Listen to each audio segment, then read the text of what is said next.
हो रही है और नेक्स्ट इंडिविजुअल में ट्रांसफर हो रही है, that's why we call readymade antibodies. Readymade antibodies रहेगी, नेचुरल मैटरनल एंटीबॉडीज। मैटरनल मतलब मदर से फीटस में, और आर्टिफिशियली पैसिव, इसमें आर्टिफिशियली मतलब कि ये तो नेचुरल मैकेनिज्म होगा, मदर से फीटस में प्रोड्यूस ट्रांसफर हो रही तो नेचुरली उसको बोला जाएगा कोई इन्फ्लुएंस हमारा बाहर से उसको नहीं रहेगा, but it will be readymade antibodies. और जो दूसरा रहेगा पैसिव, पैसिव आर्टिफिशियल में डिफरेंट इंडिविजुअल में इंटेंशनली वो एंटीबॉडीज प्रोड्यूस की जाएगी, जो ये जो विक्टिम है या जो जिसको एंटीबॉडीज देना है उसके बॉडी में प्रोड्यूस नहीं हो पाएगी, because of due to the immune collapse, immune system उसका काम नहीं कर रहा है, इसलिए उसको रेडीमेड एंटीबॉडीज देने की जरूरत पड़ी। तो उसके लिए दूसरे इंडिविजुअल में या सेम दूसरे ह्यूमन में बोल सकते हैं या दूसरे एनिमल में, इवन डिफरेंट स्पेसिस में भी एंटीबॉडीज प्रोड्यूस की जा सकती है, but the condition is that in a different individual या अनदर इंडिविजुअल, ठीक है। और वो फिर वहां से एंटीबॉडीज लेकर के कलेक्ट करके फिर ये वाले ससेप्टेबल पर्सन को दी जाएगी रेडीमेड एंटीबॉडीज। तो that we call artificial antibodies from other source, और आर्टिफिशियल पैसिव इम्यूनाइजेशन का वो पार्ट रहेगा। One by one we are going to see the examples of this immunity and immunization, और active passive immunity का जो है वो हम लोग देखेंगे। जैसे हम लोग इननेट इम्यूनिटी की बात करते हैं जो कि जेनेटिकली होती है, तो इननेट इम्यूनिटी में स्पेसिस का एक एग्जांपल है, जैसे कि for example this plague in man not in fowls. Plague जो है, प्लेग डिसीज आपने सुना होगा, तो ये नॉर्मली फॉल्स में या हम लोग इसको कॉक बोलते हैं, तो इसके अंदर वो डिसीज नहीं होता है। Plague can be occur in mens और ह्यूमंस। ऐसा क्यों? तो इसके लिए जेनेटिकली या तो इननेट इम्यूनिटी हम लोग इसको बोल सकते हैं कि ये जो फॉल्स है या वे कॉल दीस आर प्लेग, उनको प्लेग नहीं होता है। नॉर्मली मैन कैन अकर, या मैन को जो है ह्यूमंस को प्लेग हो सकता है, डिपेंड्स कि उसका जेनेटिक मेकअप कैसा है। तो इननेट इम्यूनिटी है, यहाँ पे हम लोग बोल सकते हैं कि स्पेसिस के ऊपर डिपेंड करेगा। होमो सैपियन सैपियन है, ये फॉल्स है, तो उसके हिसाब से उसको पर्टिकुलरली प्लेग होगा नहीं होगा ये डिपेंड किया जाएगा। That depends on it's species, and definitely species will be depend on the genetic makeup. हाँ बोलिए सर, आवाज ठीक से नहीं आ रहा है। क्या हो रहा है सर? ऑडियो मतलब फट रहा है ऑडियो। सभी को ऐसे ही हो रहा है कि आपका ही प्रॉब्लम है? Yes sir. Yes sir. क्या यस सर? आपकी आवाज ब्लड हो रही है? Yes sir. फट रही है आपकी आवाज।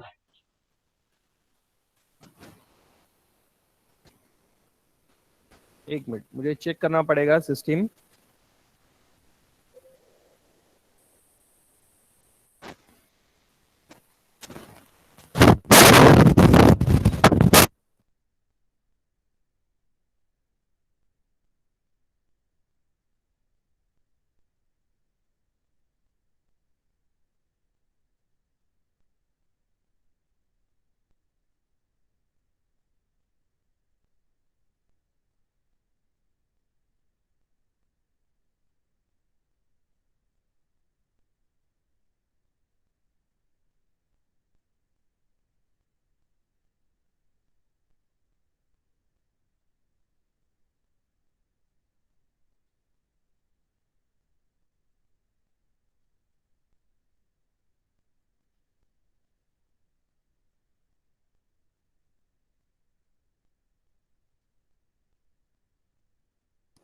Hello, now I am audible?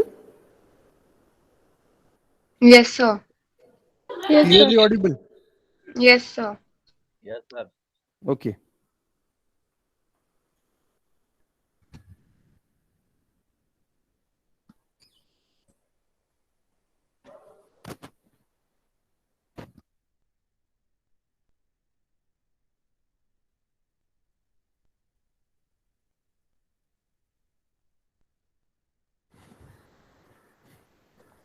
थोड़ा बढ़ा दो।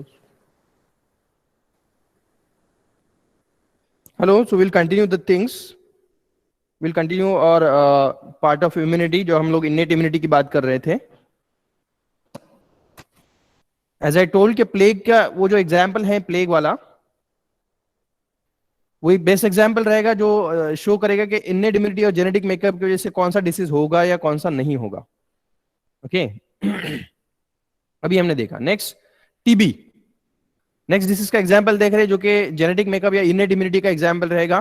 TB, fatal in guinea pig not in man. ये फैटलिटी जो है या मॉर्टेलिटी के चांसेस जो है, डेथ के chances due to the occurrence of TB, ये मैन में या ह्यूमंस में कम रहेगा, लेकिन गुनिया पिग में वो बहुत ज्यादा रहेगा। या वी कैन से दैट वो जेनेटिक मेकअप उसका है या उसको इनेट इम्यूनिटी इतनी नहीं मिली है कि वो टीबी के अगेंस्ट में फाइट कर सके या टीबी डिसीज के अगेंस्ट में वो फाइट कर सके, guinea pig. So it easy leads to a death, we call fatality. Fatal मतलब कि क्या होता है कि जिसमें डेथ के चांसेस ज्यादा होते हैं उसको हम लोग फैटल बोलते हैं या फैटलिटी बोलते हैं, ठीक है। तो डेथ के चांसेस ज्यादा रहे तो that is more fatal, and that will be in case of guinea pig and not in man. समझ में आया? तो मैन के अंदर उसको रेजिस्टेंस करने की पावर या रेजिस्टेंस पावर या इम्यूनिटी, जो इनेट इम्यूनिटी है वो ज्यादा है as compare to the guinea pig, इसलिए वो उसमें फैटलिटी या डायरेक्टली डेथ के चांसेस तो कम रहेंगे, उसको रेजिस्ट करेगा, उसको अवॉइड, डेथ को अवॉइड होने के चांसेस रहेंगे।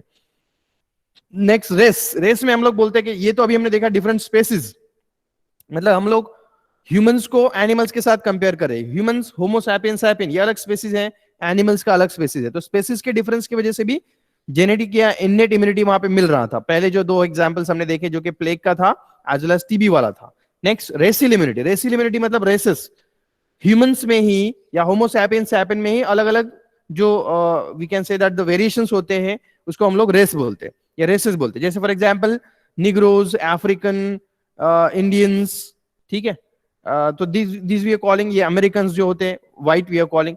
तो ये जो है अलग अलग उसको हम लोग रेस में लेंगे। All are humans, all are human beings, all are homo sapien sapien, लेकिन उनमें उनमें थोड़ा बहुत वेरिएशन है due to the say environmental condition बोलो या एडॉप्टेशन की वजह से बोलो।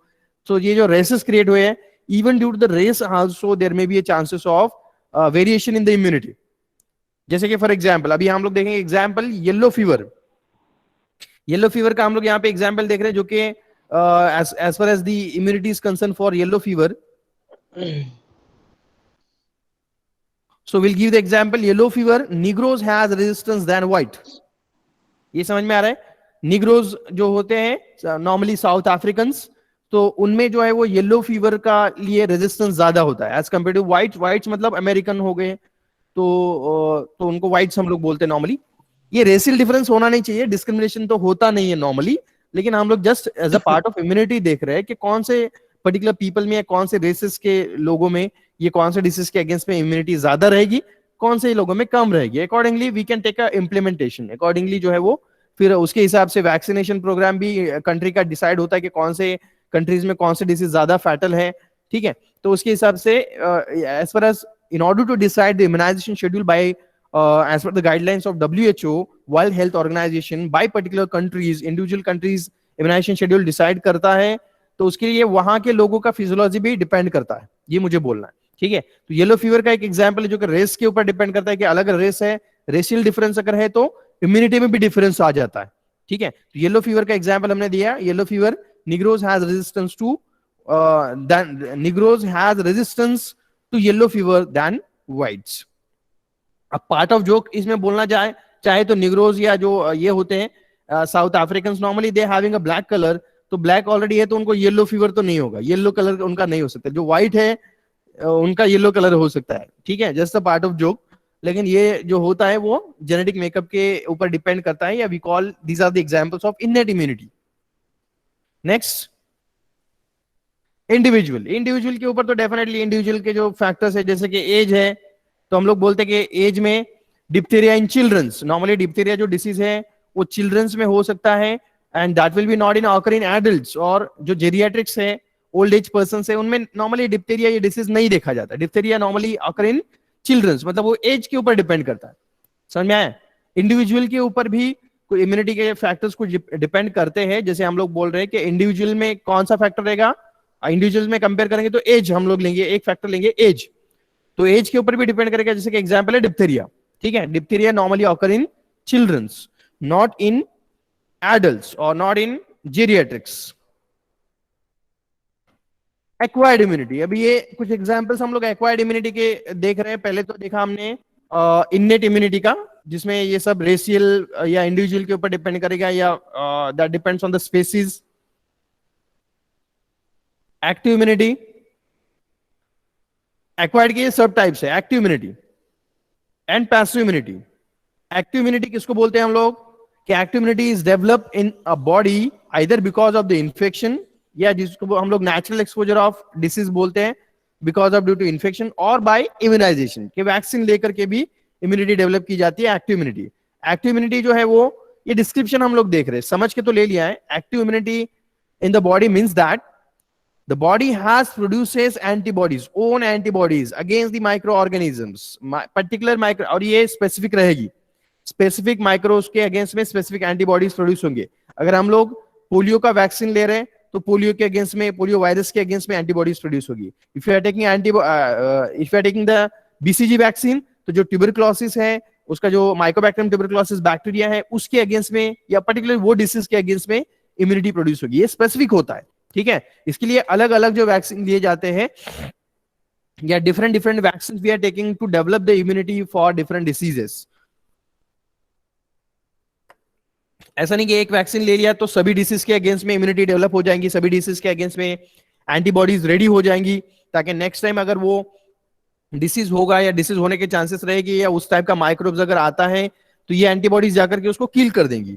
इसका मतलब क्या है, we are ready with our defence mechanism by producing the antibodies for particular diseases, ठीक है। ये स्पेसिफिक होता है, ये मुझे बोलना है कि स्पेसिफिक रहेगा कि जो डिसीज के लिए आपने वैक्सीन लिया है वही डिसीज के अगेंस्ट में एंटीबॉडीज प्रोड्यूस होगी, और उसी के डिसीज के उस पर्टिकुलर पॉजिटिव एजेंट या वो पर्टिकुलर पॉजिटिव एजेंट एंटर करेगा बॉडी के अंदर, तब जाके उसको डिफेंस करेगी, ठीक है। उससे अलावा उसके हटके भी अगर हम अगर फॉर एग्जाम्पल दूसरा माइक्रोब्स या सेम माइक्रोब्स का अलग दूसरा स्ट्रेन भी अगर आता है, तो उसके लिए भी वो फिर हो सकता है कि इनइफेक्टिव हो जाए। जैसे कि अभी हम लोग कोविड की बात करते हैं, तो कोविड के जो भी वैक्सीन अभी प्रोड्यूस हुए हैं, वो पहला जो इनिशियल स्ट्रेन था, फर्स्ट स्ट्रेन, उसके वायरस को लेकर के प्रोड्यूस किए गए। तो वो जो अगर हमने ये कोविड वाला वैक्सीन लिया तो definitely it produces the immunity against that particular virus, first strain जो था। लेकिन जरूरी नहीं कि वो सेकंड स्ट्रेन के अगेंस्ट में भी इम्यूनिटीज प्रोड्यूस करे या एंटीबॉडीज प्रोड्यूस करे, जरूरी नहीं है।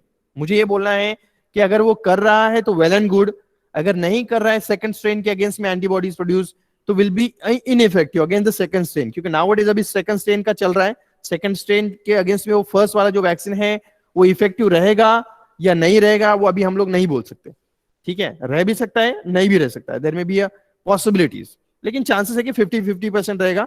जरूरी नहीं कि रहेगा ही, जरूरी है कि नहीं रहेगा, ठीक है। ये पॉसिबिलिटीज उसके अंदर रहेगी, इसलिए मैंने बोला कि स्पेसिफिक रहता है, नॉर्मली स्पेसिफिक रहता है।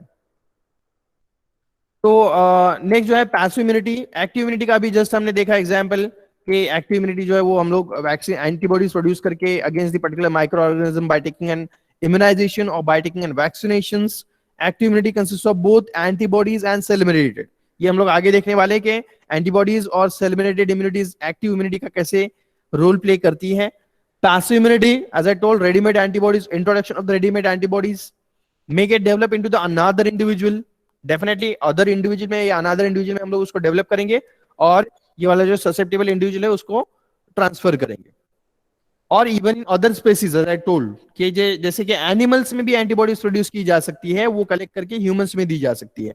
जरूरी नहीं कि दूसरे ह्यूमन में ही प्रोड्यूस की जाए। जैसे कि मैंने बोला एग्जाम्पल आपको, हॉर्स के बॉडी में भी एंटीबॉडीज प्रोड्यूस की जा सकती है और वहां से कलेक्ट करके ह्यूमंस में इंट्रोड्यूस की जा सकती है, ठीक है। इसलिए हम बोल रहे हैं कि even in other species also antibodies can be developed, and these are not long lasting. ये जो पैसिव इम्यूनिटी है, ये लास्ट टाइम भी मैंने बताया था कि ये लॉन्ग लास्टिंग नहीं रहेगी, क्योंकि ये जो एंटीबॉडीज रहेगी ये दूसरे की एंटीबॉडीज रहेगी, ये कुछ दिनों के बाद डिस्ट्रॉय हो जाएगी, कुछ दिनों के बाद डिस्ट्रॉय हो जाएगी। लेकिन अगर हम लोग एक्टिव इम्यूनाइजेशन की बात करते हैं, जो कि वैक्सीन लेकर के हम लोग डेवलप करते हैं, तो वो एंटीबॉडीज जो लॉन्ग लास्टिंग रहती है, as well as own antibodies होने की वजह से जब जरूरत पड़ती है तो रिन्यूएशन उसका हो जाता है।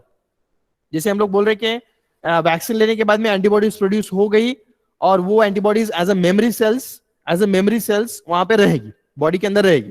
अगर वो मेमोरी सेल्स का काउंट कम होता है तो ऑटोमेटिकली जो है वो इम्यूनिटी को रिस्पॉन्स या स्टिमुलेशन जाता है, और उसकी वजह से और कुछ सेल्स, कुछ एंटीबॉडीज ऑलरेडी प्रोड्यूस हो जाती, तो जिसकी वजह से वो मेंटेन किया जाएगा। क्योंकि जहां पे सोर्स है, ओन एंटीबॉडीज हम लोग बोले तो ओन एंटीबॉडीज कभी भी प्रोड्यूस की जा सकती है, उसके लिए कोई रेस्ट्रिक्शन नहीं है। लेकिन यहाँ पे पैसिव इम्यूनाइजेशन में हम लोग रेडीमेड एंटीबॉडीज ले रहे हैं, तो रेडीमेड एंटीबॉडीज का जो लाइफ रहेगा वो कम रहेगा, और जो जैसे वो डिस्ट्रैक्ट हो जाती है रेडीमेड ली हुई एंटीबॉडीज, तो उसमें नए से एंटीबॉडीज प्रोड्यूस होने का चांस नहीं होता। एक्टिव इम्यूनाइजेशन में नए से antibodies, own antibodies can B produce, इसलिए वो लॉन्ग लास्टिंग होती है, प्रोड्यूस होते रहती है। रिसाइक्लेशन या we are calling that renovation उसका जो है वो होता रहता है, और एंटीबॉडीज जो है लॉन्ग लास्टिंग रहती है, थ्रू आउट लाइफ भी हो सकती है, लाइफ लॉन्ग हो सकती है एक्टिव इम्यूनाइजेशन में। लेकिन पैसिव में एक पर्टिकुलर टाइम पीरियड के लिए रहेगा कि एंटीबॉडीज हमने लिया तो वो इम्यूनाइजेशन देगा या वो रेजिस्टेंस देगा अगेंस्ट द पर्टिकुलर डिसीज, से फॉर 1 month, से फॉर 6 months, से फॉर 1 year, उससे ज्यादा नहीं, उससे ज्यादा नॉर्मली नहीं। ठीक है, तो ये रहेगा, it is not long lasting, passive immunity is not long lasting. Passive immunity में भी जैसे हमने बोला कि नेचुरल जो है, नेचुरली एक्वायर्ड पैसिव इम्यूनिटी, तो इसमें चिकन पॉक्स का एग्जांपल है, जो कि एक बार डिसीज अगर हो गया तो उसके अगेंस्ट में एंटीबॉडीज जो है वो प्रोड्यूस हो जाती है। ठीक है, आर्टिफिशियली प्रोड्यूस पैसिव इम्यूनिटी में एंटी सीरा, इम्यून सीरा, ये एग्जांपल है। वैक्सीन और सीरा इसका डिफरेंशिएशन होता है। अभी हम लोग जो बात कर रहे हैं वो एक्टिव इम्यूनाइजेशन की बात कर रहे हैं या एक्टिव इम्यूनिटी की बात कर रहे हैं। तो उसमें एज आई टोल्ड के एक्टिव इम्यूनिटी भी दो तरह से प्रोड्यूस होगी, एक तो एंटीबॉडीज प्रोड्यूस होगी या तो फिर सेल मेडिएटेड इम्यूनिटी रहेगी, जो कि डिफेंस मैकेनिज्म का पार्ट है।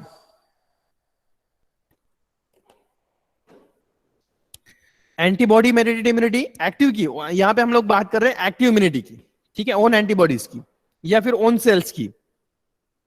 तो उसमें दो तरह का रहेगा, ह्यूमरल इम्यूनिटी। ह्यूमरल इम्यूनिटी मतलब कि एंटीबॉडी मेडिएटेड, जिसमें एंटीबॉडीज प्रोड्यूस होती है। So active immunity is acquired either by clinical illness as to the exposure of a disease, as in case of measles, whooping coughs and diphtheria. ये disease है जिसमें immunity develop हो सकती है by exposure of a disease, and active immunity ये रहेगी by subclinical infection in diphtheria and polio, और by giving and vaccines. Vaccine दे करके भी वो immunity को हम लोग प्रोड्यूस करते हैं, ये हम लोग ऑलरेडी डिस्कस कर चुके हैं। The vaccines may be live attenuated kill और toxoid preparation। जो वैक्सीन होते हैं उसमें अभी मैं ये आपको बता दूं कि वैक्सीन लेने के बाद में भी वो डिसीज नहीं होता है। जैसे कि अगर for example if a person taking an vaccine of polio, polio का वैक्सीन ले रहा है तो बाय टेकिंग एन वैक्सीन उसको वो डिसीज नहीं होगा। इसका एक सिंपल फंडा ये है कि while taking a polio vaccine, simple example मैं आपको, oral polio vaccine, oral polio drops देते हैं ना, पोलियो ड्रॉप्स एनुअली उसके 2 से 3 डोजेस होते हैं, डोजेस नहीं 2 से 3 प्रोग्राम्स होते हैं कि मंथ ऑफ जनवरी में रहता है, नॉर्मली मंथ ऑफ लाइक अप्रैल या फिर जून में होता है और नवंबर में होता है। इस तरह से जो है वो एनुअली ये साल में 2 से 3 बार उसके इम्यूनाइजेशन प्रोग्राम्स होते हैं। पोलियो ड्रॉप्स पिलवाने मतलब देने के लिए बच्चों को, बिलो 5 इयर्स के जो भी चिल्ड्रंस हैं नॉर्मली उनको ये पोलियो ड्रॉप्स पिलाए जाते हैं। So that is an vaccine, we call oral polio vaccine, OPV vaccine ही है वो, ठीक है। और डेफिनेटली ओरल पोलियो वैक्सीन है तो पोलियो के अगेंस्ट में इम्यूनिटी प्रोड्यूस करेगा। लेकिन मुझे ये क्वेश्चन, आपको एक क्वेश्चन रेज करना है कि वैक्सीन में होता क्या है एक्चुअली। वैक्सीन में नॉर्मली होता है कि जैसे अगर हम लोग पोलियो वैक्सीन की बात करें तो पोलियो वैक्सीन के अंदर उसका लाइव वायरस होता है, पोलियो वायरस, जो कि पोलियो कॉज करता है। वैक्सीन के अंदर वही वायरस रहेगा, पोलियो वायरस को लेकर के ही वैक्सीन बनाई जाएगी। जैसे अभी कोविड का जो वैक्सीन बन रहा है वो कोविड का जो कोरोना वायरस है उसको लेकर के ही वैक्सीन बनाई जा रही है, लेकिन उसमें अल्टरेशन किया जाएगा, उसमें चेंजेस किए जाएंगे। समझ में आया? अभी चेंजेस क्या करते हैं ये मैं आपको बताने जा रहा हूं। चेंजेस क्या करते हैं, तो डेफिनेटली देयर आर 2 प्रॉपर्टीज और 2 abilities associated with each and every microbes, या जो भी वायरस है, बैक्टीरिया है या डिसीज कॉजिंग एजेंट जिसको इन जनरल हम लोग बोलेंगे, तो उसमें 2 चीजें होती है। एक तो होता है disease causing ability, disease causing ability जिसको हम लोग बोलते हैं पैथोजेनिसिटी, जिसको हम लोग बोलते हैं पैथोजेनिसिटी। और दूसरा एक एबिलिटी रहेगा that we call antigenicity, that we call antigenicity. Antigenicity क्या होता है? It is an ability to stimulate the immune system and produces the antibodies and can able to produce the antibodies. समझ में आया?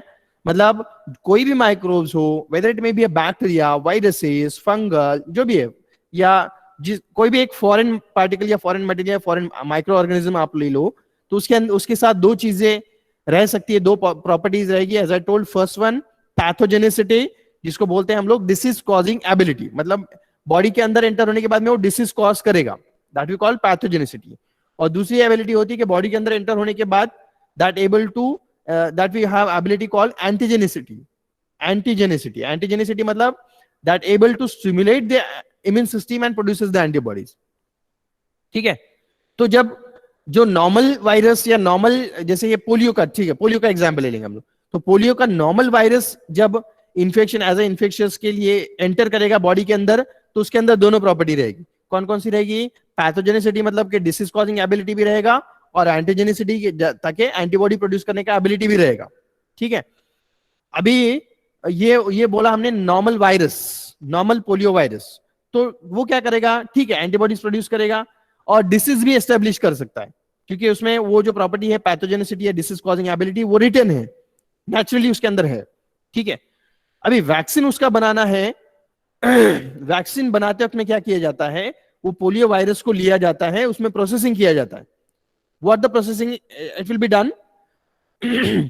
प्रोसेसिंग का part ये होता है कि उसका जो पैथोजेनिसिटी है, डिसीज कॉजिंग एबिलिटी, उसको डिस्ट्रैक्ट कर दिया जाएगा. सॉरी,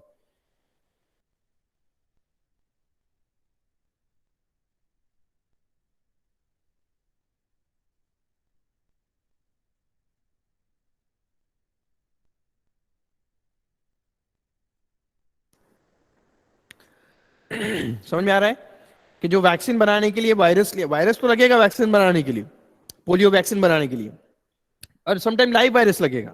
समटाइम वायरस को किल करके वैक्सीन बनाया जाएगा. समटाइम लाइव वायरस है तो उसका जो डिसीज कॉजिंग एबिलिटी है उसको डिस्ट्रक्ट कर दिया जाएगा, उसको डिस्ट्रक्ट कर दिया जाएगा. मतलब ऐसा वायरस लिया जाएगा जिसको प्रोसेस करके डिसीज कॉज करने की एबिलिटी जो होती है, वो प्रॉपर्टी को उसको क्या कर दिया जाएगा? इनएक्टिवेट कर दिया जाएगा. Inactivate, or we can call it will be destroying the disease causing ability या destruction of the pathogenicity. तो एक ही प्रॉपर्टी उसके साथ रहेगा. फिर कौन सा रहेगा? वो एंटीजेनिसिटी, मतलब कि वो ओनली इम्यून सिस्टम को स्टिमुलेट कर सकता है और एंटीबॉडीज प्रोड्यूस करवा सकता है, वो डिसीज कॉज नहीं कर सकता. तो इस तरह का वायरस जो है वो we call sometime live attenuated or live inactivated virus will be taken in order to prepare the vaccine. फिर वो वैक्सीन के साथ ये वायरस को दिया जाता है जिसके अंदर डिसीज कॉजिंग एबिलिटी नहीं होता है, ओनली एंटीजेनिसिटी होता है, ताकि ओनली वो एंटीबॉडीज प्रोड्यूस करे, डिसीज प्रोड्यूस ना करे, डिसीज प्रोड्यूस ना करे. तो ये जो चीज होती है, इस तरह से वैक्सीन को बनाया जाता है, इस तरह से वैक्सीन को बनाया जाता है. Like for example we are calling the vaccines may be containing live, जिसके अंदर लाइव माइक्रो ऑर्गेनिज्म हो सकता है. जैसे हमने बोला कि पोलियो वायरस जिसके अंदर लाइव वायरस होता है, लेकिन वो इनएक्टिवेट होता है कि डिसीज नहीं कॉज करेगा, ओनली एंटीबॉडीज प्रोड्यूस करेगा. ठीक है, नेक्स्ट कील्ड भी रह सकता है कि वायरस को कील करके उसका पार्ट ले लिया, या बैक्टीरिया को कील कर दिया, ओनली उसका पार्ट ले लिया, जैसे कि सेल वॉल ले लिया, फ्लैजेला ले लिया, या उसका जो भी कील्ड वाला बैक्टीरिया ले लिया, या लाइव बैक्टीरिया लिया. तो इस तरह से हम लोग जो है वो एंटीजेनिक मटेरियल लेते हैं, या जिसके अंदर एंटीजेनिक प्रॉपर्टी है कि डिसीज कॉजिंग एबिलिटी नहीं रहेगी, ओनली एंटीबॉडी प्रोड्यूसिंग का एबिलिटी रहेगा, ऐसा पार्ट भी हम लोग ले सकते हैं. मतलब complete virus we can take और it's part we can take. Live virus, live bacteria we can take, और कील्ड और डेड बैक्टीरिया, डेड वायरसेस भी हम लोग ले सकते हैं. ठीक है, उसमें भी एंटीबॉडी प्रोडक्शन का एबिलिटी होता है. तो इस तरह से जो है वो ये रॉ मटेरियल रहेगा, ये we can call it these are the preparation material for vaccine preparation. Vaccine prepare करने के लिए ये सारी चीजें यूज होती है. जैसे अभी कोविड का, जैसे मैंने आपको बोला कि कोविड का वैक्सीन प्रिपेयर करने के लिए कोरोना वायरस लगता है, फिर उसको इनएक्टिवेट कर दिया जाएगा. Definitely disease causing ability virus का नहीं रहेगा, ओनली एंटीजेनिसिटी रहेगा, जो कि ओनली एंटीबॉडीज प्रोड्यूस करेंगे अगेंस्ट द कोरोना वायरस. ठीक है, ये वैक्सीन वाला पार्ट मैंने आपको बताया, वैक्सीन कैसे प्रिपेयर किए जाते हैं. That's why we are calling vaccines are antigenic preparation. Vaccines are antigenic preparation. Antigenic मतलब कि जिसके अंदर एक तो लाइव रहेगा, कील्ड रहेगा, या तो फिर अटेन्यूएटेड रहेगा, या उसका पार्ट रहेगा, उसके टॉक्सिन्स रहेंगे माइक्रो ऑर्गेनिजम्स के, जो कि एंटीबॉडीज प्रोड्यूस कर सकते हैं in a individual, those who having an active immunity. ये एक्टिव इम्यूनिटी, इम्यून सिस्टम या उसका इम्यून सिस्टम जो है वो वर्किंग में है, तो उसमें हम लोग एंटीबॉडीज प्रोडक्शन में उसको यूज कर सकते हैं. और डेफिनेटली सेकंड पार्ट जो है पैसिव इम्यूनिटी का, जिसमें एंटीबॉडीज रेडीमेड दी जाती है, तो वो अलग रहेगा, वो पार्ट अलग है, दैट वी कॉल सीरा. तो वैक्सीन अलग है, सीराज अलग है. वैक्सीन्स आर एंटीजेनिक प्रिपरेशन, जिसके अंदर एंटीजेनिक मटेरियल रहेगा और जो एंटीबॉडी स्टिमुलेट कर सकती है, एंटीबॉडी प्रोडक्शन स्टिमुलेट कर सकता है, वैक्सीन्स. और सीरा जिसमें रेडीमेड एंटीबॉडीज रहेगी, जो ना एंटीबॉडी प्रोडक्शन स्टिमुलेट करेगी, ना इम्यून सिस्टम को स्टिमुलेट करेगी, ना कि वो डिसीज प्रोड्यूस करेगी, just this will B readymade antibodies. ठीक है, ये दो पार्ट रहेंगे, एक्टिव इम्यूनाइजेशन का और पैसिव इम्यूनाइजेशन का. ये मैंने आपको अभी बता दिया। नेक्स्ट थिंग, हाँ, एंटीबॉडीज इन्वॉल्व, ये हम लोग एक्टिव इम्यूनिटी की बात करें वैक्सीन लेने के बाद। Antibodies involve in the production of active immunity are 5 main types such as immunoglobulins. Antibodies जो होती हैं वो इम्यूनोग्लोबुलिन्स होते हैं। इम्यूनोग्लोबुलिन्स, इम्यूनो मतलब कि वो इम्यूनो सेल्स रहेंगे, इम्यून सेल्स रहेंगे, इम्यून सिस्टम के सेल्स रहेंगे, इसलिए हम लोग उसको इम्यूनो वाला टर्म यूज कर रहे हैं। और ग्लोबुलिन्स तो ग्लोबुलिन्स जो होते हैं, ग्लोबुलिन्स आर प्रोटीन्स। ग्लोबुलिन्स जो होते हैं वो प्रोटीन होते हैं, आपने सुना होगा ग्लोबुलिन्स, एल्बुमिन, ग्लोबुलिन आपने सुना होगा, तो ये प्रोटीन्स होते हैं, ब्लड प्रोटीन्स। तो ये इम्यूनोग्लोबुलिन्स है। ग्लोबुलिन मतलब कि ग्लोबुलर या सर्कुलर प्रोटीन्स रहेंगे, लेकिन इम्यूनोग्लोबुलिन्स मतलब ये स्पेशल प्रोटीन रहेंगे जो इम्यूनिटी में रोल प्ले करते हैं। नॉर्मली दीज आर एंटीबॉडीज, ये इसको हम लोग एंटीबॉडीज, अभी तक हम लोग एंटीबॉडीज एंटीबॉडीज इतना ही टर्म यूज कर रहे थे, लेकिन यहां पर हम लोग इम्यूनोग्लोबुलिन उसको बोलेंगे, क्योंकि केमिकल नेचर जो रहेगा एंटीबॉडीज का, these antibodies are proteins. Basically क्या रहेगा, वो प्रोटीन्स रहेंगे। प्रोटीन्स में भी कौन से प्रोटीन रहेंगे, ग्लोबुलर प्रोटीन्स रहेगा। ग्लोबुलर प्रोटीन्स को नॉर्मली हम लोग ग्लोब्यूल्स बोलते हैं, या ग्लोबुलर या सर्कुलर प्रोटीन्स जो होते हैं उसको हम लोग क्या बोलते हैं, वी आर कॉलिंग ग्लोबुलिन्स। और ये जो ग्लोबुलिन्स है ये इम्यून सिस्टम का पार्ट है, या इम्यून सेल्स है, या इम्यूनिटी को डेवलप करने वाले सेल्स है, इसलिए हम इसको क्या बोलेंगे, इम्यूनोग्लोबुलिन्स। इम्यूनोग्लोबुलिन्स, इम्यूनोग्लोबुलिन्स का शॉर्ट फॉर्म हम लोग यूज करेंगे आईजी। जैसे कि इम्यूनोग्लोबुलिन्स या एंटीबॉडीज हैं, तो उसके कौन कौन से टाइप्स है, नॉर्मली हमने बोला कि 5 मेन टाइप्स है, IgG, IgM, IgA, IgD, IgE. What IG stand for, immunoglobulins, मतलब ये एंटीबॉडीज के टाइप रहेंगे, ठीक है, एंटीबॉडीज के टाइप, ओन एंटीबॉडीज हो या रेडीमेड एंटीबॉडीज हो, लेकिन एंटीबॉडीज, ठीक है, ओन एंटीबॉडीज हो या रेडीमेड एंटीबॉडीज हो, लेकिन हेलो हेलो, हाँ एक्सक्यूज मी सर। हाँ हेलो हाँ सर। बोलिए, कौन बात कर रहा है? हाँ सर, मैं बात कर रहा हूँ शुभम। हेलो, कौन? हाँ शुभम बात कर रहा हूँ सर। शुभम? हेलो, हाँ सर, तो ग्लोबुलिन जब किडनी में सीक्रेट हो जाएगा तो कुछ प्रॉब्लम हो जाता है ना, जब बढ़ जाएगा तो। आपकी आवाज क्लियर नहीं आ रही। हाँ, अभी आ रही है क्या? Hello sir. हाँ बोलो बोलो, थोड़ा स्पीक लाउडली। हाँ हाँ सर, वो सीरम एल्ब्यूमिन, सीरम ग्लोबुलिन है ना, उसमें से वो ग्लोबुलिन है ना, और जब किडनी में सीक्रेट हो जाता है बढ़ जाने के बाद, तो किडनी को कुछ हार्मफुल इफेक्ट हो जाता है ना, मे भी चांसेस रहते हैं नहीं, ना जरूरी किडनी नहीं फेल है होने किडनी के। में प्रोड्यूस होंगे। इम्यूनोग्लोबुलिन, ग्लोबुलिन्स ये नॉर्मल प्रोटीन की बात कर रहे हैं हम लोग, ये इम्यूनोग्लोबुलिन्स है, ये स्पेशल ग्लोबुलिन सेल्स है या सर्कुलर प्रोटीन्स है जो इम्यून सिस्टम में रोल प्ले करते हैं, आईजीजी। ये नॉर्मली जो है एंटीबॉडीज जो है वो बोन मैरो में प्रोड्यूस होती है, किडनी में नॉर्मली प्रोड्यूस नहीं होती है। किडनी को डैमेज करेंगे ये बोल रहे हैं क्या आप? Okay sir.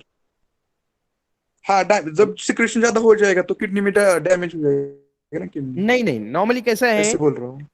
हाँ ये मैं आपको बताता हूं कि एंटीबॉडीज जो प्रोड्यूस होगी ये जो काम करेगी नॉर्मली फॉरेन बॉडी के या माइक्रो ऑर्गेनिजम्स के अगेंस्ट में काम करेगी। समझ में आ रहा है क्या? अगर फॉर एग्जांपल पोलियो के वायरस के अगेंस्ट में एंटीबॉडीज हमारे बॉडी के अंदर प्रोड्यूस होती है, ठीक है, तो वो जो एंटीबॉडीज प्रोड्यूस होंगी that will attack on polio virus. समझ में आया कि जो फॉरेन मटेरियल होते हैं वो फॉरेन माइक्रो ऑर्गेनिजम्स रहेंगे, उसके ऊपर वो एक्ट करेंगे, उसको डिस्ट्रॉय करेंगे, उसको इनएक्टिवेट करेंगे या उसको न्यूट्रलाइज करेंगे। ओन सेल्स के ऊपर नहीं एक्ट करेंगे। जैसे किडनी का सेल्स आप बोल रहे हो या नेफ्रॉन है, बेसिक यूनिट ऑफ किडनी, तो उसके ऊपर ये एंटीबॉडीज एक्ट नहीं करेंगी क्योंकि वो ओन सेल्स है, खुद के जो सेल्स है ओन सेल्स। नॉर्मली 99% जो एंटीबॉडीज प्रोड्यूस होती है वो ओन सेल्स पे काम नहीं करती है, अटैक नहीं करती है, वो फॉरेन पार्टिकल्स को, फॉरेन माइक्रो ऑर्गेनिजम्स के ऊपर अटैक करती है, उसको डैमेज करती है, उसको डिस्ट्रॉय करती है। समझ में आ रहा है? शुभम कळालं का तुला? हाँ सर, चालतं. आणि एक प्रकार असतो तो ऑटो इम्युन स्टिम्युलेशनचा असतो. हे आपण जे बोलतोय ते स्टिम्युलेशन ऑफ अँटीबॉडीज प्रोडक्शन त्याचं बोलतोय नॉर्मल, ठीक आहे. दुसरा जो प्रकार असतो तो ऑटो इम्युन स्टिम्युलेशनचा असतो. ऑटो इम्युन स्टिम्युलेशन म्हणजे ज्यावेळेस कुठलीही फॉरेन पार्टिकल्स किंवा कुठलाही मायक्रो ऑर्गॅनिझम बॉडीमध्ये एंटर करत नाही, इवन तरी सुद्धा अँटीबॉडीज प्रोड्यूस होतात आणि ऑटोमॅटिकली इम्युनिटी स्टिम्युलेट होते आणि अँटीबॉडी प्रोड्यूस करेल आणि त्या अँटीबॉडीज या ओन सेल्स वर ऍक्ट करू शकतात. कळालं काय? That we call auto immune disorders. Auto immune disorder म्हणजे अँटीबॉडीज नॉर्मली कधी प्रोड्यूस होतात? एकतर मायक्रो ऑर्गॅनिझम बॉडीमध्ये एंटर केल्यानंतर प्रोड्यूस होतात, किंवा मग आपण वॅक्सिन जर घेतलंय तर त्यावेळेस अँटीबॉडीज प्रोड्यूस होतात. ठीक आहे, कारण वॅक्सिन मध्ये पण तेच असतंय. म्हणजे त्याच्यामध्ये असणार आहे एकतर मायक्रो ऑर्गॅनिझम असेल किंवा त्याचा काही पार्ट असेल, त्याच्यामुळे इम्युन सिस्टीम स्टिम्युलेट होऊन अँटीबॉडीज प्रोड्यूस होतात. ठीक आहे.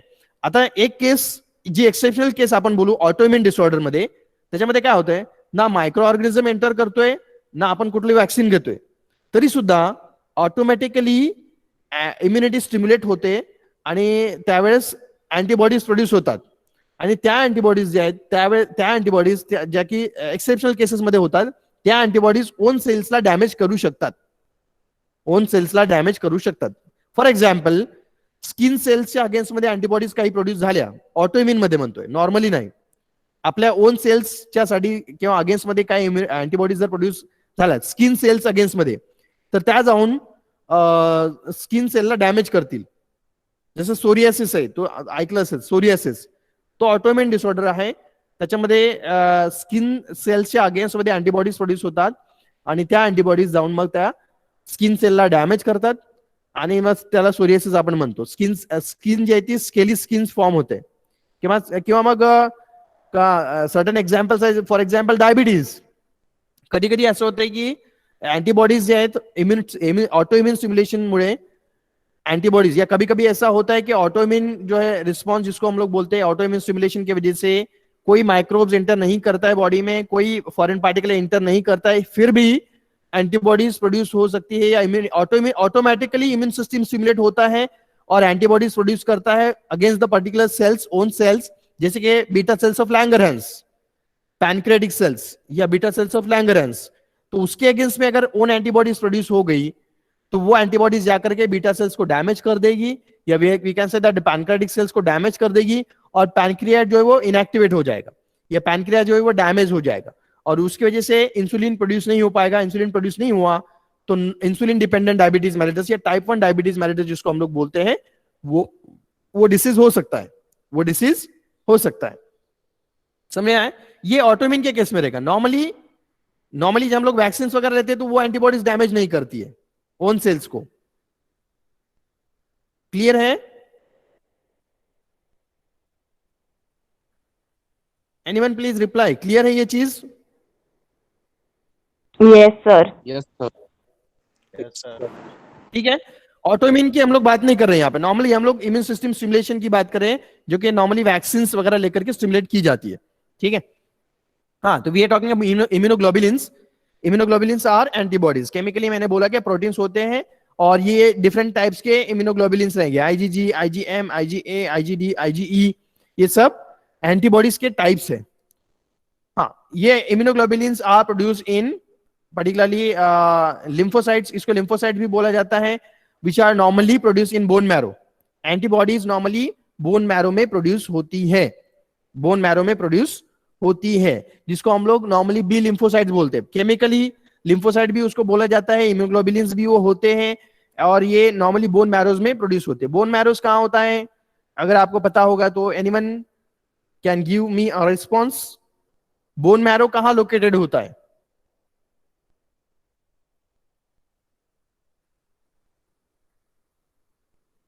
किसी को पता है बोन मैरो कहाँ होता है?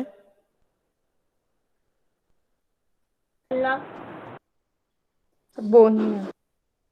बोन 11:30. बोन, लेकिन कौन से bone? Thigh. Backbone. Thigh bone, spinal cord. Spinal cord, backbone. Medullary tissue. Medullary thigh tissue. Bone. हाँ,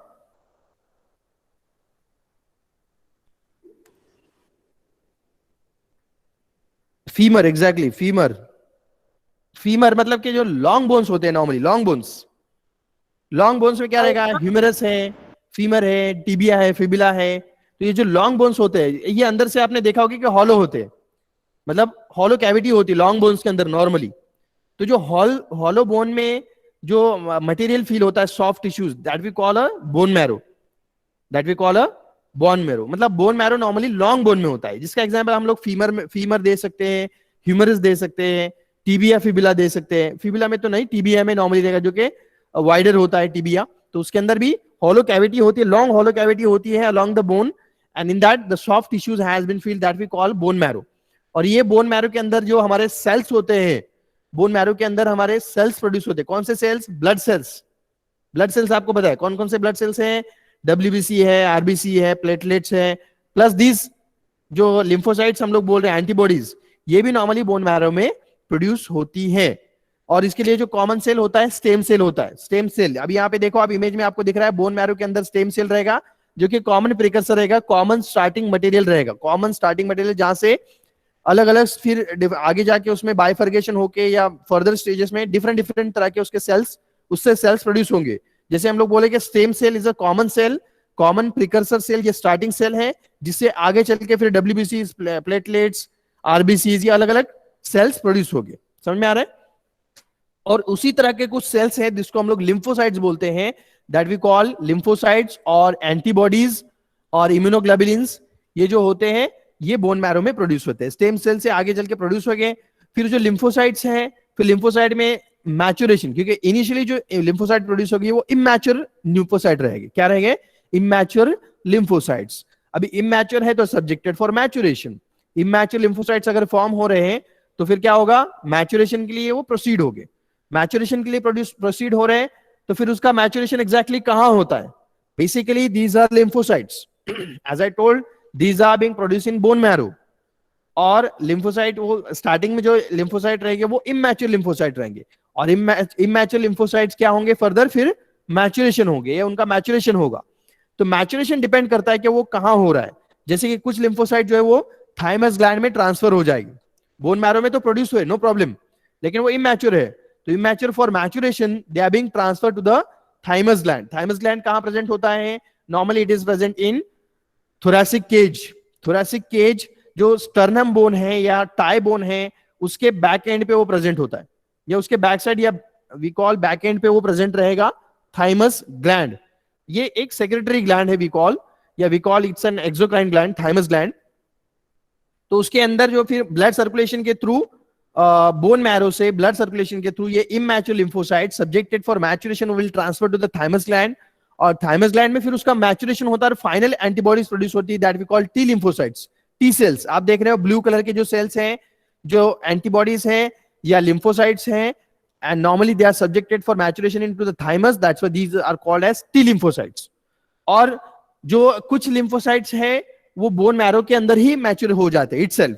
जैसे मैंने बोला कि प्रोडक्शन बोन मैरो में हो रहा है और मैचुरेशन भी बोन मैरो में ही हो रहा है, तो these we call B lymphocytes। और कुछ lymphocyte जो है वो थाइमस में ट्रांसफर होकर वहां पे उसका मैचुरेशन होता है, तो उसके लिए उसको बोला जाता है टी लिम्फोसाइट। समझ में आया?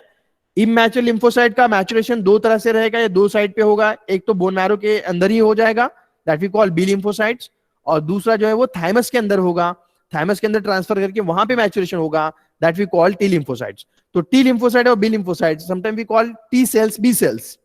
ये एंटीबॉडीज के टाइप है, ठीक है? टी सेल्स, बी सेल्स, या टी लिम्फोसाइट्स, बी लिम्फोसाइट्स। तो T stand for thymus matured, और B stand for bone marrow matured. समझ में आया? तो कहां पे एग्जैक्टली उसका साइट ऑफ मैच्योरेशन क्या है, उसके हिसाब से टी और बी ये उसका सफिक्स लगता है। समझ में आया? सफिक्स जो है वो कहां से आ रहा है? At the finally what is the mature site. Bone marrow में मैच्योर हो रहे तो बी लिम्फोसाइट उसको बोला जाएगा, थाइमस में मैच्योर हो रहे तो टी लिम्फोसाइट उसको बोला जाएगा। टी और बी ये जो प्रीफिक्स आ रहा है वो according to the site of maturation की वजह से आ रहा है। समझ में आया? तो ये these both are antibodies, or these both are called as immunoglobulins, or these both are called as T lymphocytes or lymphocytes, T and B lymphocytes। और दूसरा जो पार्ट होता है सेल मेडिएटेड इम्यूनिटी। अभी हमने कौन सा देखा? एंटीबॉडी मेडिएटेड इम्यूनिटी, और that we had known as humoral immunity. Antibodies जो हमने देखा कि दो तरह की एंटीबॉडीज प्रोड्यूस होती है, टी और बी, इम्यूनोग्लोबुलिन्स भी उसको बोला जाता है, उसके एग्जाम्पल भी हमने देखे। Next we are moving toward the next one, cellular immunity, जो अगेन एक्टिव इम्यूनिटी का ही पार्ट रहेगा, मतलब जिसके बॉडी में इम्यूनिटी एक्टिव है, इम्यून सिस्टम एक्टिव है, ओन एंटीबॉडीज प्रोड्यूस कर सकता है या ओन सेल्स प्रोड्यूस कर सकता है, उसके बॉडी में ही ये भी होगा, that we call cellular immunity, that we call cellular immunity और सेल मेडिएटेड इम्यूनिटीज। तो इसमें एंटीबॉडीज नहीं प्रोड्यूस होगी, इसमें कुछ सेल्स रहेंगे जो डिफेंस मैकेनिज्म का काम करेंगे। इसके पहले जो हमने देखा antibody mediated immunity, that we called humoral immunity, जिसमें एग्जैक्टली एंटीबॉडीज प्रोड्यूस हो रही है, फिर वो टी लिम्फोसाइट हो, बी लिम्फोसाइट हो, ठीक है। यहां पर जो है वो सेल्स प्रोड्यूस हो रहे, सेल्स प्रोड्यूस हो रहे, that's why we calling cell mediated immunity. लेकिन ये भी क्या काम करेंगे, डिफेंस मैकेनिज्म का ही काम करेंगे। तो some of micro organisms like mycobacterium tuberculosis और माइकोबैक्टीरियम लेप्री, जो कि टीबी कॉज करते हैं या लेप्रेसी कॉज करते हैं, ये जो माइक्रो ऑर्गेनिजम्स हैं are not effectively controlled by antibodies and hence they are escape into the blood, and for that we have polymorphonuclear cells और phagocytes। इसके लिए अलग कुछ सेल्स लगते हैं जिनको जो या मोनोसाइट्स हैं या मैक्रोफेजेस हैं या लिम्फोसाइट्स हैं, will play important role in cellular immunity। समझ में आ रहा है कि जो जैसे अभी कुछ एग्जांपल्स हम लोग देख रहे हैं, कुछ माइक्रो ऑर्गेनिजम्स के एग्जांपल है या कुछ कॉजेटिव एजेंट के एग्जांपल है जो नॉर्मली एंटीबॉडीज से कंट्रोल नहीं होते या जिसको एंटीबॉडीज किल नहीं कर पाती है। तो उसके लिए क्या है हमारे पास, सेल मेडिएटेड इम्यूनिटी। क्या बॉडी के अंदर कुछ डिफेंस सेल्स प्रोड्यूस हो गए जो लाइक फॉर एग्जांपल उसके एग्जांपल कौन कौन से हैं, फैगोसाइट्स, जैसे कि डब्ल्यूबीसी है, डब्ल्यूबीसी में भी पर्टिकुलरली मोनोसाइट्स है, ठीक है। तो ये सेल्स क्या करते हैं, अभी एंटीबॉडीज का रोल नहीं रहेगा, सेल्स का रोल रहेगा। तो these cells are being engulfing या these cells are eating the microbes, microbes को एनगल्फ कर लेते हैं, माइक्रोब्स को ईट कर लेते हैं, ठीक है, ईटिंग सेल्स होते हैं। लेकिन ये क्या ईट करते हैं, माइक्रोब्स को डायरेक्टली सेल्स के अंदर ईट कर लेते हैं या एंटर कर लेते हैं, एनगल्फ कर लेते हैं और वहां पे उसको फिर कील करते हैं, डाइजेस्ट कर लेते हैं। समझ में आया? जैसे हम लोग food material, we are eating a food material and we are digesting in our stomach और इन जीआईटी। लेकिन सेम वे ये सेल्स क्या करते हैं, माइक्रोब्स को या पैथोजेंस को ईट कर लेते हैं, दैट वी कॉल फैगोसाइटोसिस, और उसको डाइजेस्ट कर देंगे, उसको न्यूट्रलाइज कर देंगे, उसको डिस्ट्रॉय कर देंगे, अंदर ही अंदर सेल के अंदर वो माइक्रोब्स डिस्ट्रॉय हो जाएंगे। तो ये जो पार्ट है that we call cellular immunity और सेल मेडिएटेड इम्यूनिटी। यहाँ पे एंटीबॉडीज का रोल नहीं है, समझ में आया? यहाँ पे एंटीबॉडीज का रोल नहीं है, यहाँ पे सेल्स का रोल है, that's why we are calling cellular immunity. और ये किसके लिए इफेक्टिव होती है, those micro organisms which are showing poor response to the antibodies, ठीक है। एंटीबॉडीज को पुअर रिस्पॉन्स शो करते हैं, उसके एंटीबॉडीज से वो किल नहीं हो पाते, तो we are having this alternative pathway और alternative defence mechanism, cellular immunity और सेल मेडिएटेड इम्यूनिटी। समझ में आया? नेक्स्ट, हाँ, टी लिम्फोसाइट, ये मैंने आपको पहले बता दिया, T lymphocyte, B lymphocytes.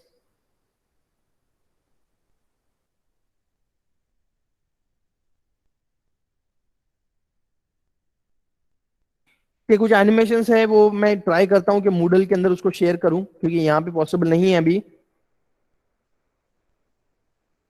Next we are moving toward the next one. अभी यहाँ पे हम लोग देखने जा रहे हैं, अभी तक हमने पूरी बात की इम्यूनिटी की, how to develop the immunity, how to create the antibodies, whether it may be own antibodies और रेडीमेड एंटीबॉडीज, जैसे कि हम लोग एक्टिव और पैसिव इम्यूनिटी का बोलते हैं, ठीक है ना। यहाँ पे हम लोग नॉर्मली बात कर रहे हैं अभी यहाँ पे एक्टिव इम्यूनिटी की और इम्यूनोलॉजिकल प्रिपरेशंस की, इम्यूनोलॉजिकल प्रिपरेशंस की, जो कि नॉर्मली वैक्सीन्स होते हैं। Now vaccines are antigenic preparation which contain the antigenic material, either entire microorganisms, live microorganisms or their part or their body part, their toxins, in order to produce the antibodies, in order to stimulate the immune system and produces the antibodies।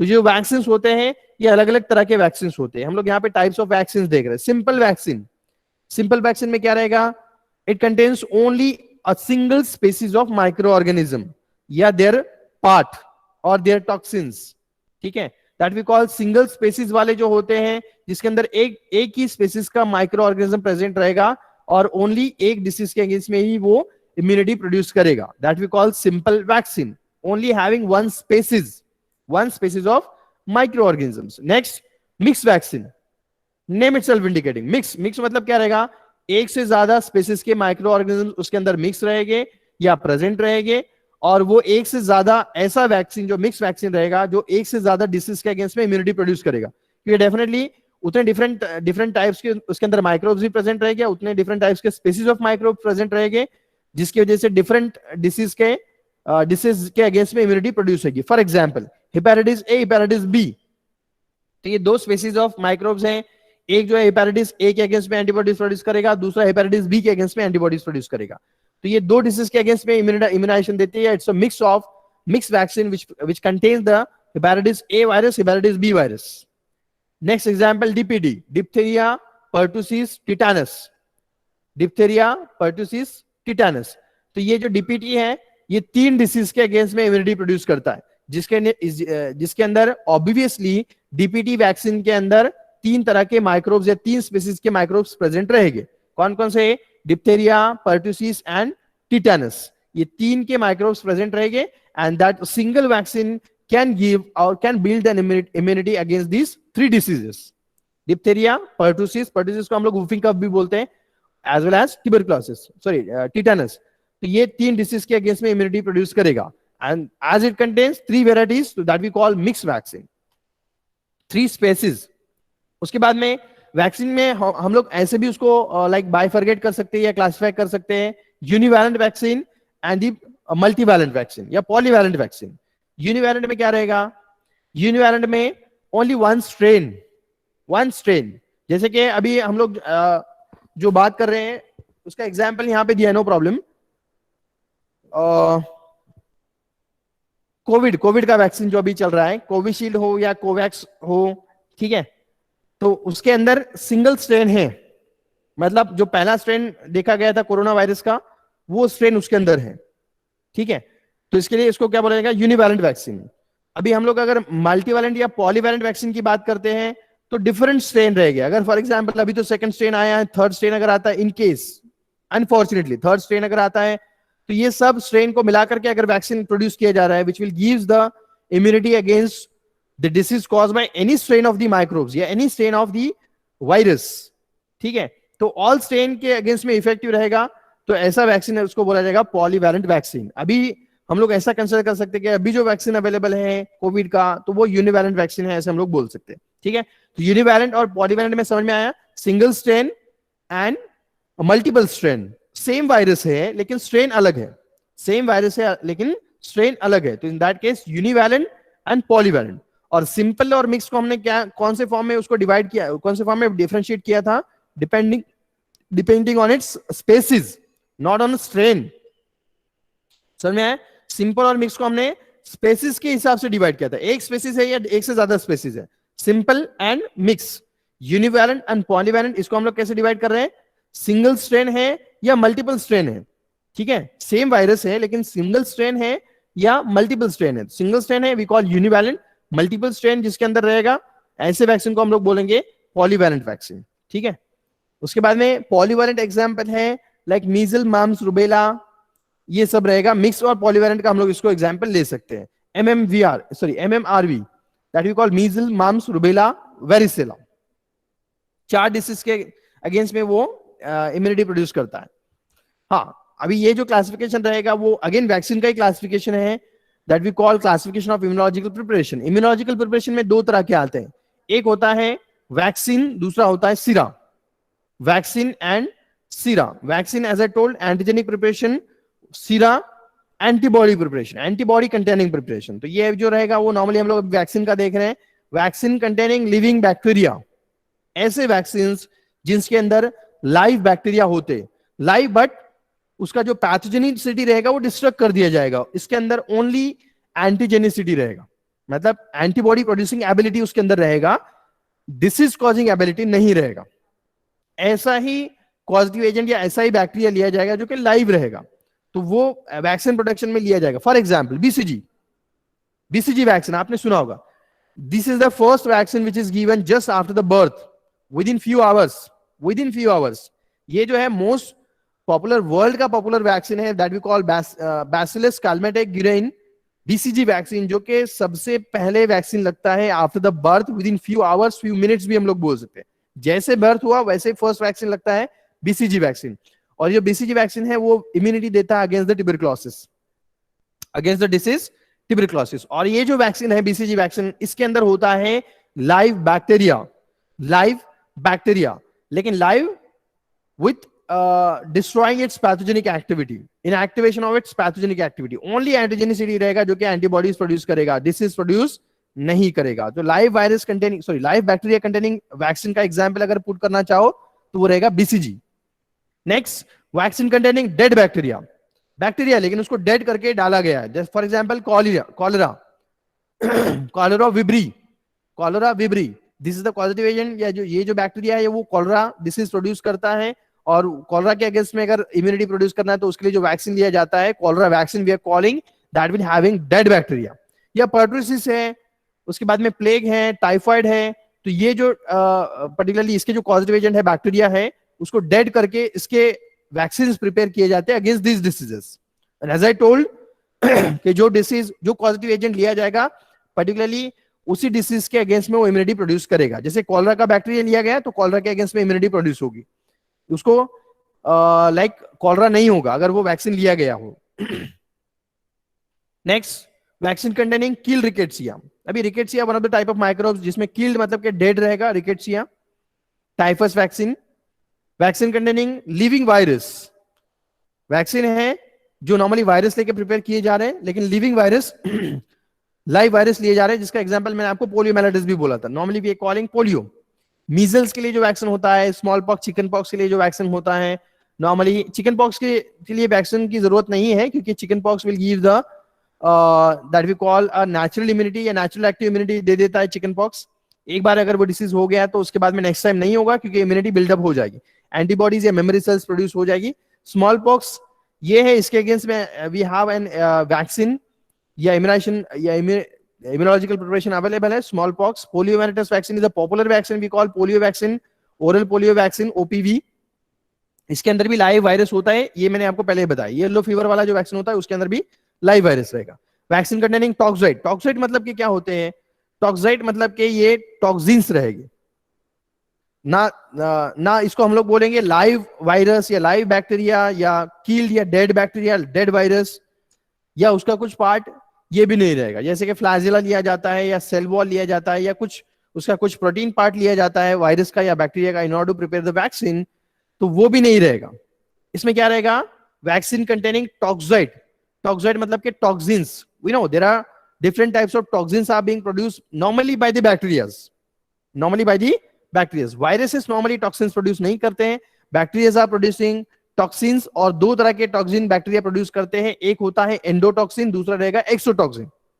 Endotoxin and exotoxin. Exotoxin जो रहेगा normally exotoxin bacteria dead होने के बाद बाहर आता है। Toxins are produced by bacteria, जब bacteria dead हो जाएगा उसके बाद टॉक्सिन्स बाहर आएगी।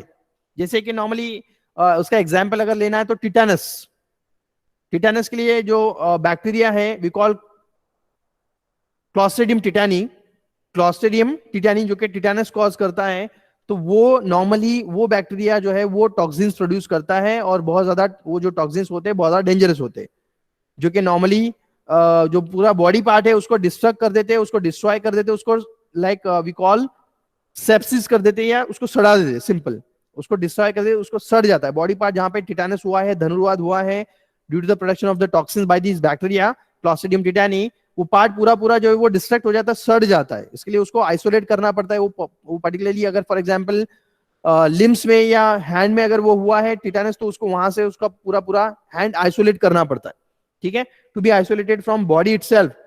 इवन जो पार्ट में हुआ है उसको आइसोलेट किया जाए, नहीं तो क्या होगा पूरे बॉडी में वो स्प्रेड हो जाता है। तो यहाँ पे क्या बात कर रहे हैं हम लोग, टॉक्सिन्स की बात कर रहे हैं। तो यहाँ पे टॉक्सिन्स को भी हम लोग ले सकते हैं in order to prepare the vaccines. जैसे यहाँ पे देखिए टिटेनस, टीटी का जो हम लोग इंजेक्शन बोलते हैं, टीटी का जो वैक्सीन होता है टिटेनस टॉक्साइड, तो दैट विल हैविंग टॉक्साइड, मतलब कि जिसके अंदर ना के बैक्टीरिया होते हैं, ना वायरस होता है, ना उसका कोई मटेरियल होता है, उसका होता है टॉक्सिन्स, ठीक है, टॉक्सिन्स लिया जाता है। तो एज आई टोल्ड एक्सोटॉक्सिन जो बैक्टीरिया डेड होने के बाद बाहर आता है टॉक्सिन्स, और दूसरा होता है एंडोटॉक्सिन के बैक्टीरिया इज लाइव इवन, फिर भी वो टॉक्सिन्स प्रोड्यूस कर सकता है या टॉक्सिन्स जो है वो सीक्रेट होते रहते हैं उसमें से, and that is more dangerous, तो दैट वी कॉल एंडोटॉक्सिन। तो दोनों तरह के टॉक्सिन्स लिए जा सकते हैं in order to produce the vaccine, either exotoxin और एंडोटॉक्सिन, बट ये क्लियर होना चाहिए कि उसमें हम लोग टॉक्सिन्स ले रहे हैं which is being produced by bacteria. तो ऐसे कौन से वैक्सीन है जिसके अंदर टॉक्सिन्स होते हैं, that we call diphtheria vaccine, tetanus vaccine and staphylococcus जो होता है वो भी प्रोड्यूस करते हैं टॉक्सिन्स को, तो उसको भी लिया जाता है। लाइक स्टेफिलोकोकस ऑरियस है, स्टेफिलोकोकस के अदर जो स्पेसीज हैं वो वैक्सीन प्रोडक्शन में लिए जाते हैं, स्पेसीज नहीं, उनके टॉक्सिन्स।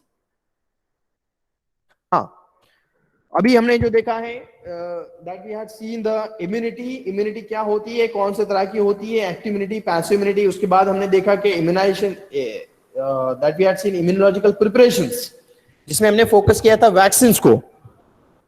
Excuse me.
जैसे कुछ कोरोसिव केमिकल्स रहेंगे,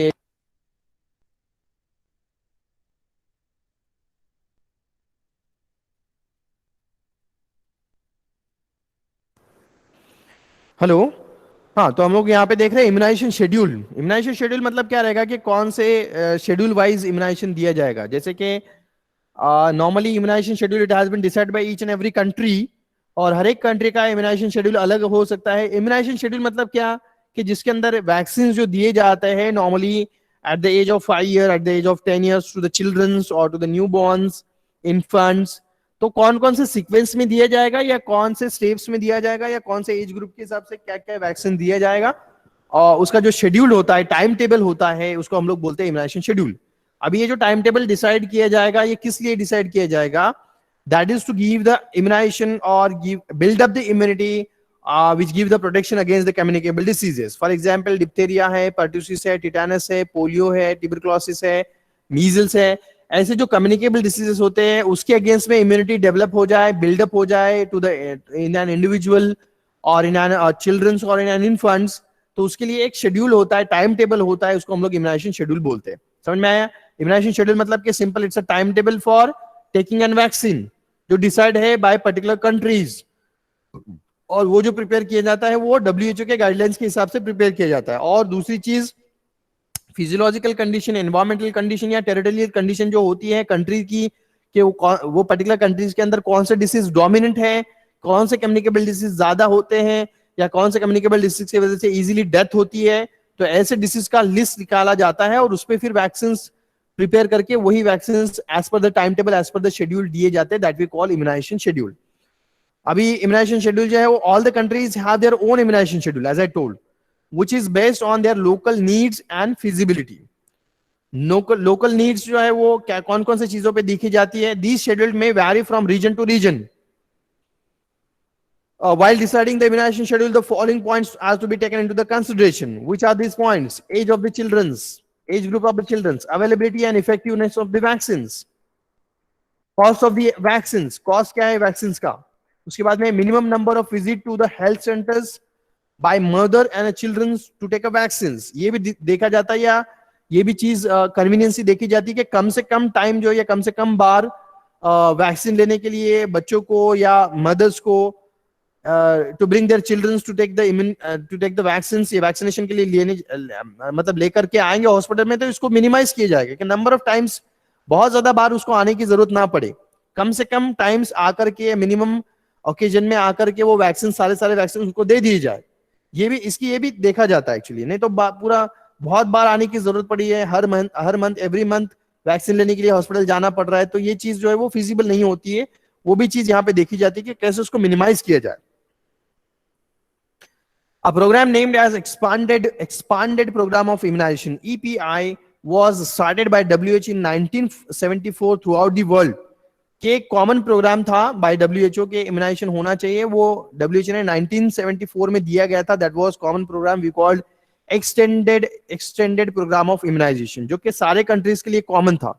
According to this program, it was proposed that the immunization schedule of all children by 1990 against 6 communicable diseases like diphtheria है, pertussis है, tetanus है, polio है, tuberculosis है, measles है, ये communicable disease के अगेंस्ट में 1990s में फिर वो प्रोग्राम को नाम चेंज कर दिया गया, that we call universal child immunization programme UCI 1990.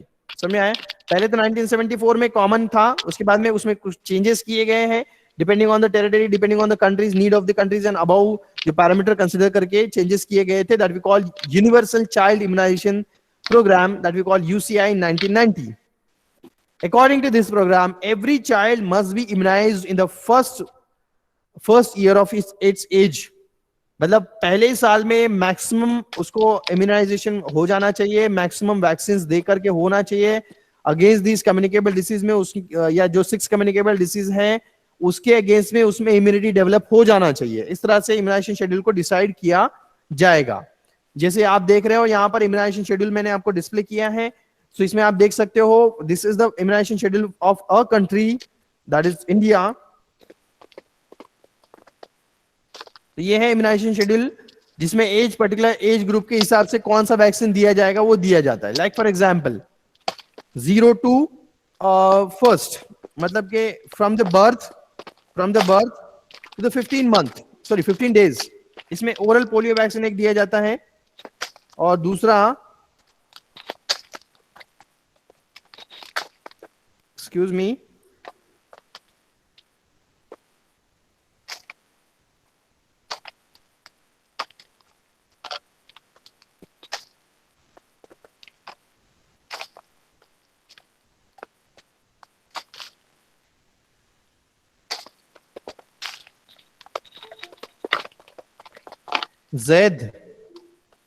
Zaid Sheikh.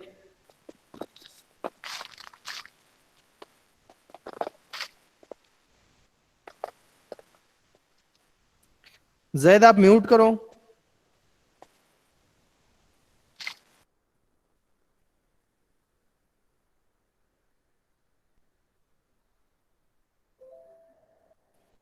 ठीक है, तो ये इम्यूनाइजेशन शेड्यूल रहेगा जिसके हिसाब से जो है vaccine, this will be the simple time table of taking and vaccinations in a childrens at a particular age group at a particular age duration. ठीक है, इसमें देखिए फर्स्ट जो बोला गया ओरल पोलियो वैक्सीन दिया जाता है या BCG वैक्सीन दिया जाता है 0 to 15 days के बीच में. After the 6 week that we are calling a 1.5 month, उसको नेक्स्ट इम्यूनाइजेशन दिया जाता है, वैक्सीन दी जाते हैं, that is a DPT, diphtheria, pertussis, tetanus, oral polio vaccine. उसके बाद में नेक्स्ट जो दिया जाएगा वो 2.5 month 10th week के बाद DPT ओरल पोलियो. उसके बाद में 14th week we call 3.5 month DPT oral polio. उसके बाद में 9 month के बाद दिया जाता है मीजल वैक्सीन. 18 month के बाद दिया जाता है booster dose of DPT. Booster dose ये क्यों जरूरत है? बूस्टर डोज मतलब कि क्या होते हैं ये, अगर फर्स्ट टाइम या सेकंड टाइम उसको जो वैक्सीन दिया गया है, जैसे कि आप DPT देख सकते हो, DPT ओरल पोलियो वैक्सीन ये 3 बार दिया गया है, 6 week के बाद, 10 week के बाद, 14 week के बाद. अगर इन केस अगर इसके ये वैक्सीन लेने के बाद अगर इम्यूनिटी इन केस डेवलप नहीं हुई गई या अगर डेवलप भी हुई तो बूस्टर डोज उसके लिए दिया जाता है कि वो इम्यूनिटी को बूस्ट करेगा, इम्यूनिटी को बढ़ाएगा. And these are the booster dose. ये इनिशियल डोज नहीं रहेंगे, ये बूस्टर डोज रहेंगे, एडिशनल डोजेस रहेंगे जो कि इम्यूनिटी को बढ़ाएंगे. या समटाइम अगर फेलियर हो गया है कि पहले जो डोजेस लिए गए वैक्सीन के उसमें इनकेस अगर फेलियर हो गया है कि इम्यूनिटी बिल्डअप नहीं हुई है, तो in that case this booster dose are helpful. Booster dose अगर ऑलरेडी डेवलप हो गई है तो नो प्रॉब्लम, बूस्टर डोज का कोई मतलब साइड इफेक्ट नहीं होगा. लेकिन अगर डेवलप नहीं हो पाई है and due to any of a reason नहीं हो पाई है कि वैक्सीन की वजह से, प्रीवियस जो वैक्सीन लिए उसकी वजह से पर्टिकुलर डिसीज के अगेंस्ट में इम्यूनिटी बिल्डअप नहीं हुई है, एंटीबॉडीज प्रोड्यूस नहीं हुई है, तो booster dose are most effective to give, और मिसलेनियस वे में वो बिल्डअप कर देंगे बूस्टर डोज. तो 5 year में फिर DT और ये टाइफॉइड दिया जाता है, 10 years में टिटेनस टॉक्साइड एंड 15 year में अगेन TT और टाइफॉइड. ये एक इम्यूनाइजेशन शेड्यूल का एग्जांपल दिया गया. ठीक है, तो इस तरह से स्टैंडर्ड शेड्यूल रहेगा by which eight a particular age group the vaccines are given or vaccines are given as per this timetable. ठीक है. नेक्स्ट हम लोग जो है वो यहाँ पे नॉर्मली इम्यूनाइजेशन वाला पार्ट जो है वो खत्म हो गया है, इम्यूनिटी वाला पार्ट. नेक्स्ट डिसइंफेक्शन वाला पार्ट एक रह गया है, तो हम लोग वो नेक्स्ट लेक्चर में डिस्कस करेंगे. ठीक है, डिसइंफेक्शन नेक्स्ट लेक्चर में डिस्कस करेंगे.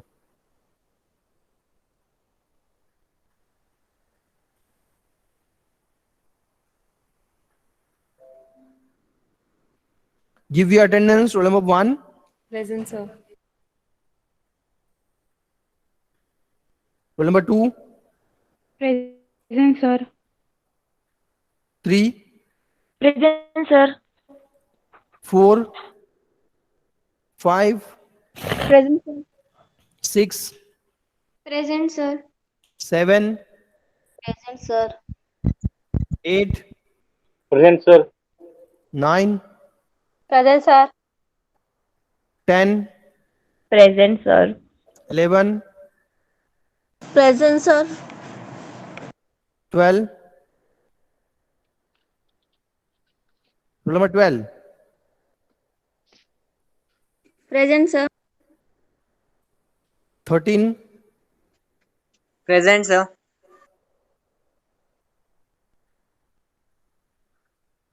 14.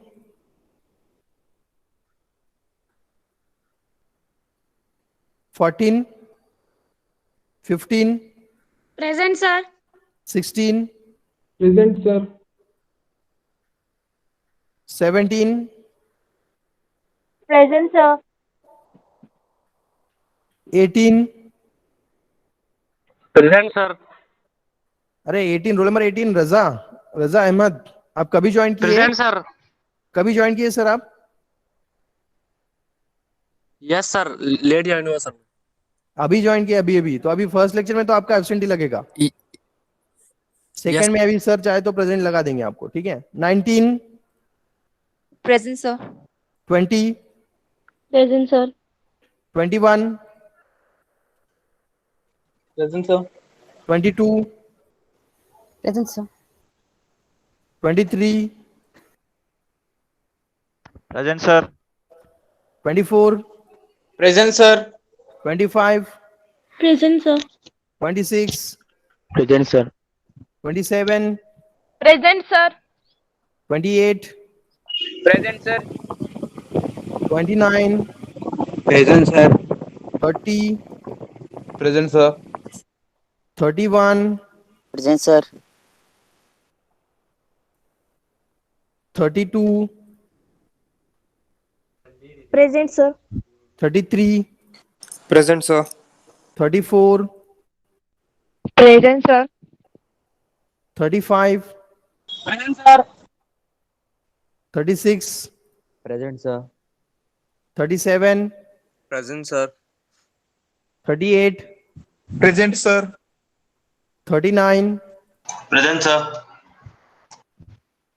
40. Present, sir. 41. Present, sir. 42.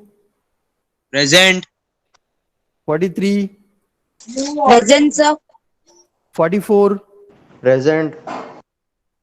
45. Present, sir. 46. Present, sir. 47. Present, sir. 48.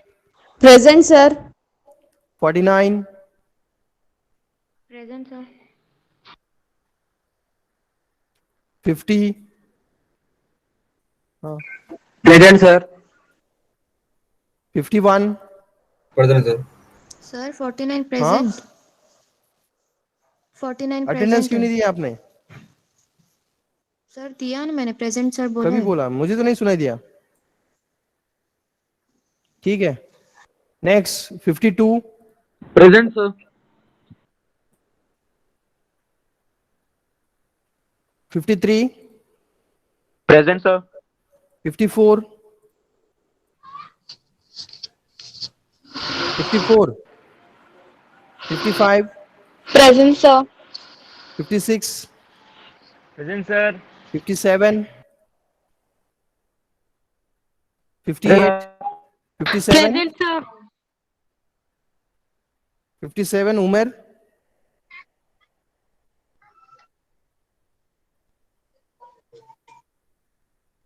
57. Yeah, present.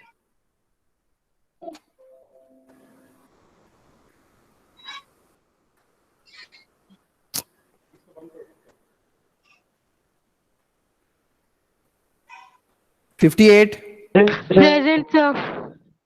$59, $60, Present. $61. ये कौन बोला present? Present, sir. Roll number? अरे रोल नंबर बोलो आपका।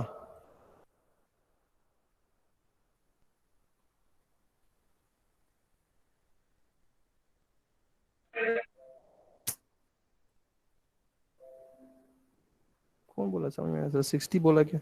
रोल नंबर 60 प्रेजेंट है?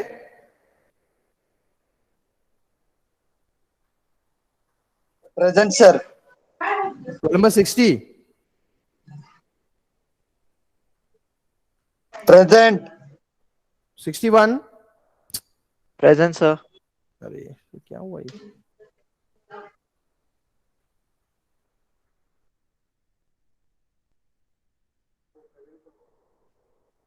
ये ना